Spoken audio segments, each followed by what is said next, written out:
Okay, welcome back. Chapter 8, we're going to be discussing the two major purchase decisions that a consumer makes during their lifetime. We're talking about the automobile and the house. Today on this video lecture, we're going to talk about the automobile decision. Okay, and that's a very important decision. Obviously, people your age are much closer to making that kind of decision than the purchasing a home.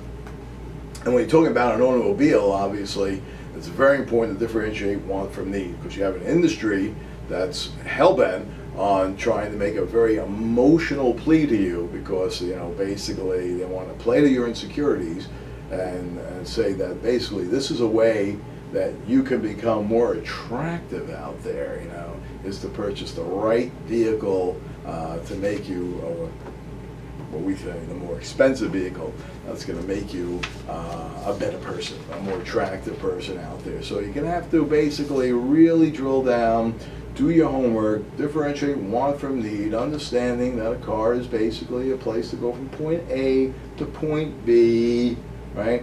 And affordability is a very important consideration when you're talking about a car, because a car is a type of an asset that will depreciate, go down in value, right, from the minute you acquire it. Okay, so there's only one direction it's going, and so this is not an asset that you're going to have that's going to increase in value over time. It's going to decrease in value over time, and so it's very important to make the right type of decision, and not to overspend in this area. But yet it's a very emotional situation. And certainly the car dealerships all understand that and will play to your emotions, especially as a young person, in order to get you to up the ante financially and buying that type of a vehicle, or acquiring that type of a vehicle. And speaking of buying or acquiring the vehicle, we should also talk about the pros and cons of buying a car versus leasing a car. Okay. Because certainly these are things that need to be considered when you're making that type of an acquisition. Okay, and of course the major advantage to leasing a car versus buying a car is that if you're leasing a car, you're only acquiring it for a certain period of time. Right? Therefore, it's going to cost you less. Same car, same model, same year, it's going to cost you less in the way of monthly payments, right? At least in the short term, because all you're doing is buying, let's say, 3 years of the car, 4 years of the car, depending on the lease term, right? You purchase a car, you're buying the entire car, right, for as long as you want, right? Which means literally you could be buying this car for 10 years, right, 20 years, depending on how well you take care of the car, right? So the good news from a leasing standpoint, right, is that you're only buying a certain amount of the car, which we call the depreciable value. You're buying the value that the car will decrease during the time you possess it. Right? Lease is like renting, right? The time you possess it. So obviously that's going to cost less than buying all the car, the entire car. Okay. But you also have to take the good with the bad. Right? The good with the bad is that if you maintain a car, right, whether you buy the car for cash or you take out a loan to purchase the car, there's going to come a point in time, right, where the payments are going to stop. And there's going to come a point in time that you basically have a car, you know it's worth less, but you still have a car and you don't have payments, right? Never going to happen under a lease, right? I mean, if you want a car and then the lease runs out, you're going to have to get a new lease, and you're going to have to keep paying, right? So you have to, take the good with the bad and understand, again, wants from needs, understand your station in life. Right? Are you a type of person who's going to need a different type of vehicle? Let's say right now you're living in Brooklyn, right?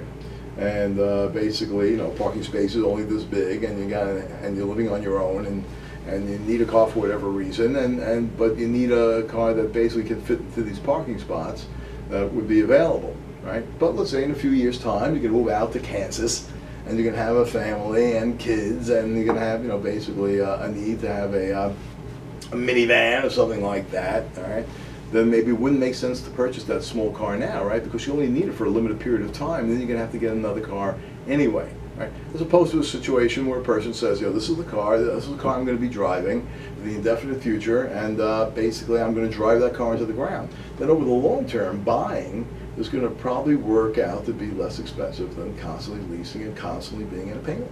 Right? So these types of things you have to consider when you're looking at making the acquisition decision of an automobile. No question about it. And other things, don't forget, when you lease a car, right, the car's not yours. Right? So at some point in time, that you're going to give that car back, okay, the leasing company is going to want that car in very good condition. Okay, that's what they would deem to be ordinary wear and tear. Okay, but they're going to take a look at the dings and the dents that are inevitable in Brooklyn. Okay, and they're going to say basically, well, this is excessive wear and tear. You're going to have to pay to fix that. Whereas if you bought the car, of course, as long as you want to live with that lived-in look, you don't need to repair it. The dings and the dents that take place in the car. So again, buying gives you more options as far as how you want to maintain it, and basically whether you want to repair it. Whereas at the end of the lease term, you're going to have to return that car in good condition. Also, in a lease, there's only a certain amount of miles you will be permitted to drive that car within the lease payment. If you drive the car in excess of the agreed upon mileage, whether it's 10,000 miles a year, or 12,000 miles a year, or 15,000 miles a year, you drive in excess of the agreed amount, you're going to pay a fee per mile, 10 cents per mile, 12 cents per mile, 15 cents per mile, again, whatever you agree upon to drive it for that excess amount of mileage. Obviously, when you purchase a car, that's, again, not a consideration. Okay? Now, obviously, depending, and again, now you have to know your driving habits, right? So if you know you're going to be needing that car for 15,000 miles, you might want to negotiate a lease price that incorporates 15,000 miles a year. Okay. Obviously, if you negotiate a lease price where you're only allowed to go 10,000 miles a year, the lease is going to be lower. Same car, but the lease price is going to be less. Because why? Because you're going to not use it as hard. Right? You're going to return a car that's in better condition because you drove it less. Okay. So again, you've got to really understand who you are and what you need your car for when you're getting into that lease situation. You also have to understand the moving parts in a lease. Okay. So like we said, you're only going to be paying for the time you drive the car. Okay.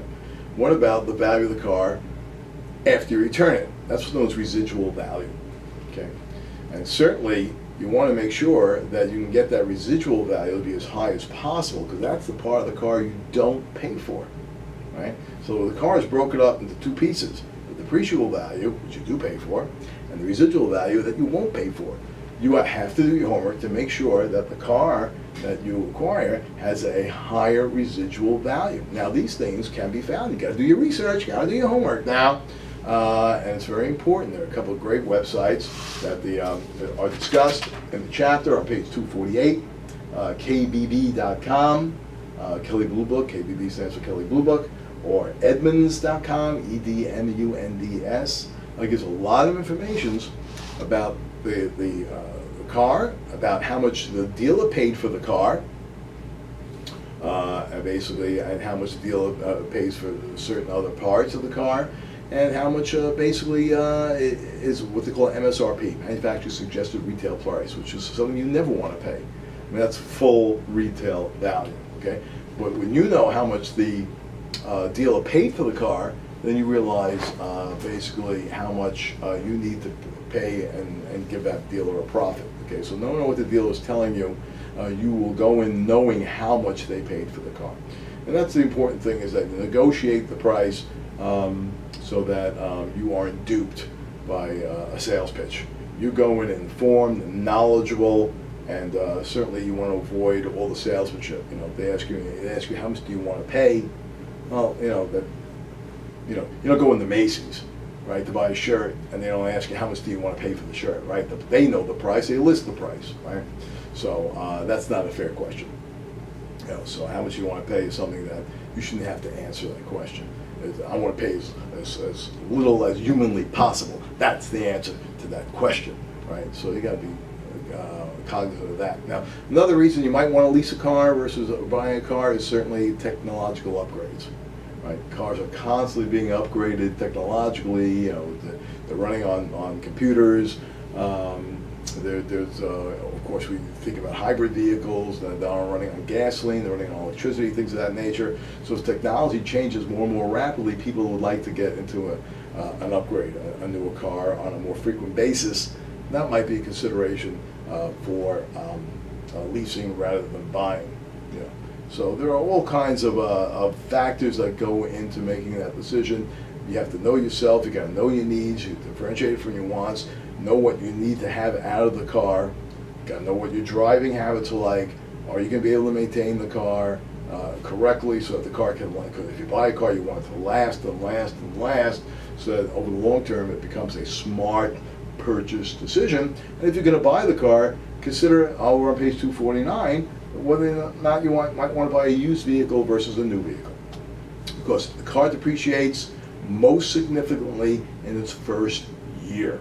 Okay, so to get a used vehicle, or what they like to call a pre-owned vehicle from a manufacturer or from a dealer, who basically will give you a certified pre-owned vehicle, CPO they call them, which are basically vehicles that have gone through their tests and they can give some sort of a warranty on them, might be a wise idea, because as they say, a lot of times you can get a pre-owned vehicle, which is basically a year or two old, maybe it just came off a lease, a short-term lease, and purchased for a lot less than if it was brand new, and yet it still basically is as good, almost as good as new, because it has passed the inspections of the dealer and comes with specific warranties. So that's a good thing to have as well. So think about all these things when you're making that purchase decision. We're going to examine the lease, drill down on the components of the lease over on page 252, figure 8.2 in our homework. So I will do that, and we will meet again and discuss the housing option next time. The